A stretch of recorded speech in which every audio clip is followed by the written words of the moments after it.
Yo, what is up? Welcome back. One of the biggest questions I get that I'm going to answer for you right now is how to convert leads to clients. Boom. Who wants to talk about that? Okay, so converting leads. I'm going to go through 5 steps. I'm going to give a bonus at the end. I'm going to go 6, 7, 8 minutes. First thing you have to be thinking about is building rapport and trust. I'm going to give you a spin on that. Like everything that you see, I'm going to give you a different feel too. Okay, so building rapport and trust. I believe that, especially when I'm selling virtually, I do a little bit of this at the beginning of the call. I get into business fairly quickly, actually, which surprises people. It's different. I view it different than a home. Okay, so I get into business quick, and then I do this throughout. Okay, so if I'm asking questions like, hey, what city are you in? Oh, I'm in New Orleans. Oh my gosh, I freaking love gumbo, man. You're making me think about gumbo. And they're like, yeah, dude, I love gumbo. I'm actually making it right now, right? Whatever. Like I use that as a small way to like build rapport and then pivot. So I'll maybe talk about gumbo for like 8 seconds, 12 seconds, 20 seconds, whatever. You'd be like, oh, I love that, man. Okay, great. So you're in Louisiana. Okay, great. How long have you been there? Right, whatever. But then I'll use it as a way to like build rapport quickly and then get straight back into business. Okay, that's how I do things. So if you've ever talked to me on the phone, like I've got 200 booked calls for 15 minutes this week, literally every 15 minutes for 10 hours a day, 40 a day for 200 for the week.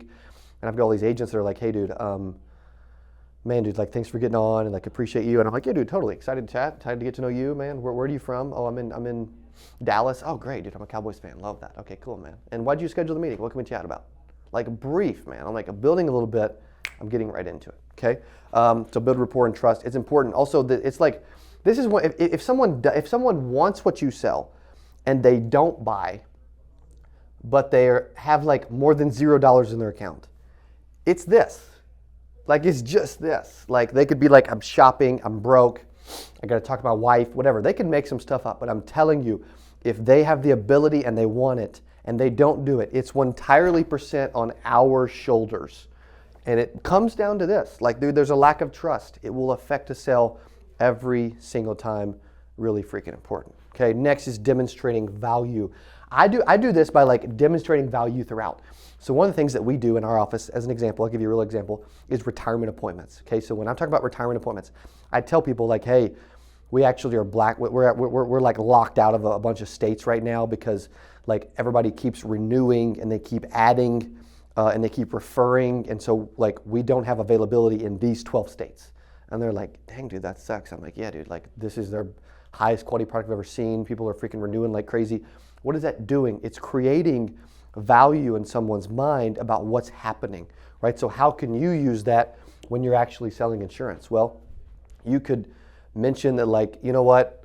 We have so many clients that are reaching out. This also creates urgency, that it's my job to get you the information. I don't have a ton of time. You're probably busy too. However, I've got so many people to see to make sure that like they get protected. And I got to make sure that we walk through the basics, you know, and what we do is very different from the stuff you see on TV or the stuff you get in the mail or the stuff that somebody cold calls you from another country about. Like we actually get to the nitty gritty of what's going on in your business or your life or your family, and then we show you exactly what you need because I have all the options versus I have one option and I want everybody to do this.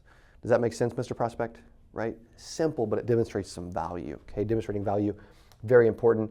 I want to do this. It's like I want to slowly increase it through the entire conversation, okay? Next is addressing and overcoming objections. This is interesting because I think some of the best things to do when you get objections is to just act like they didn't say it.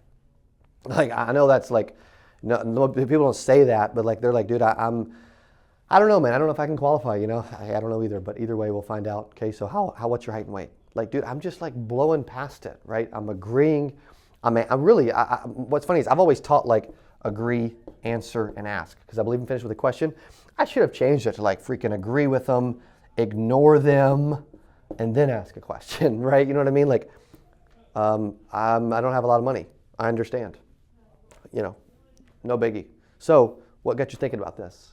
You know what I mean? Like, dude, just freaking agree, ignore, and ask them a question. It's not hard, but dude, I'm telling you, there's power in that. It gets you back in control. Also, the more you start to talk about their objection and whether it's valid or not, the more they will start to believe it, and you will make it real because then it'll start to grow and fester, right? It's kind of like, I don't know if this is good or not, relevant or not, but dude, you hate it, post in comments, chicken pox. Okay, if you get chicken pox, you start freaking itching it everywhere, you start touching your whole body, guess what? I think you end up with chickenpox everywhere. Is that fair? Well, dude, the same with objections. They start out small. They don't know if they mean it or not. They may be making it up. They're trying to throw you off. And then boom, you make it like real. And you're like, oh my gosh, how much money do you have? I'm sorry you're broke. Oh my goodness, you're homeless. Oh my goodness. Wow. And then before you know it, it's like, it becomes real and it just festers and it grows, right? Like a virus, okay? Overcoming objections, they're viruses, okay? Pretty much. That's what we figured out. Leverage social proof. Okay, leveraging social proof. This can be done through screenshots of clients that you've helped. Like when we build landing pages for the Google campaigns that we do, or recruiting landing pages, we add screenshots. We also add video testimonials, which are really important. We even add audio of clients. Like I want to leverage, or we leverage reviews that we may have on a certain social platform. Like leverage some social proof that like what you do is important, what you do is valued by other people, right? Because a lot of times people want to do stuff that other people do.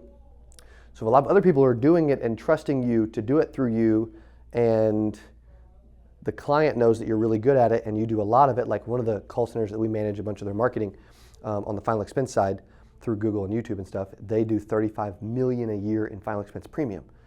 Dude, if I mention that and you're like, wait, Cody helps with that? Oh gosh, if he can help a company for $35 million, maybe he can help me with $35,000 or $350,000 or $3.5 million. Yes, but that leverages social proof. Fair? Next is creating urgency. Not lose the sale. Boom, close the sale. Okay, that's even better. But a lot of you are losing sales because you're not creating urgency, right? So create urgency and close the sale. I've showed you some ways to create urgency. If they're like, yeah, dude, I need to think about it, you know, or like, I understand, right? I understand. It's my job to just see if you, to get the company, the insurance company, the information to see if you qualify. They make the decision. So we just submit an application, see what they say, and I'll let you know. Okay, like you can create some urgency, try to get them to do something a little quicker, and move into actually closing the sale. Again, keep it simple. A lot of times I'm naturally high energy, but like I try to really slow down and keep it super simple on calls. I give them as little. This is really important for helping close the sale. Most people, the more information you give them, the more it like fills their head, and they're like, oh my gosh, I got all this information, and then they don't make a decision because it's like analysis paralysis. Or they have too much information to make a decision. They're going to think about it, right? When you get a bunch of information, if I give you 14 pages on how to sell leads, you'd be like, on like 4 different scripts, you'd be like, oh my gosh, dude, this is a lot, man. I don't know what to do. It like paralyzes you from taking action, right? Details delay. So a lot of agents need to keep it simple, give less information, talk less, be fairly chill, and help people qualify for what they want. Okay, the bonus is, even if you go through this and you can't convert them and you don't get them from this, then you absolutely has to become a master at FU, which is follow-up. Okay, master follow-up. I believe, like, and there's stats out there, like 80% of sales are made between the 5th and the 12th contact. There's also stats out there that like literally about 80 to 90% of leads are touched 0, 1, or 2 times. By insurance agents, by the way. But 80% buy after 5. And you guys are going with 0, 1, or 2.